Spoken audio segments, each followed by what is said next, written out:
Hi! Hello guys! Welcome to our channel one కుట్టి story. సాధారణంగా విష్ణు ఆలయం మరియు శివాలయంలో ఎన్ని ప్రదక్షిణలు చేస్తే మంచిదని అందరూ భావిస్తుంటారు. ఇప్పుడు నేను చెప్తాను వినండి. శివుడికి ఎప్పుడు 3 సంఖ్యతోని అంటే 3, 6, 9, 12 అనే క్రమంలో శివాలయంలో ప్రదక్షిణ చేయాలి.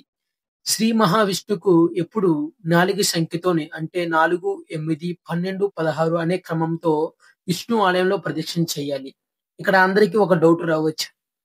కేవలం విష్ణు ఆలయంలోనైనా ఆ క్రమంలోనే చేయాలి ప్రదక్షిణలంటే, శ్రీ మహావిష్ణు సాక్షాత్తు శ్రీ కృష్ణ పరమాత్మ మరియు శ్రీ వెంకటేశ్వర స్వామి వారి స్వరూపం కాబట్టి, ఏ ఆలయంలో అయినా ఈ క్రమంలో ప్రదక్షిణ చేయవచ్చు. కాబట్టి శాస్త్ర ప్రకారం ఇలా చేస్తే మంచిదని భావిస్తారు. ఈ వీడియో మీకు నచ్చినట్టయితే, ఈ వీడియోకి ఒక లైక్ చేయండి. మర్చిపోకుండా మన ఛానెల్‌ని సబ్స్క్రైబ్ చేసుకోండి. Bye guys.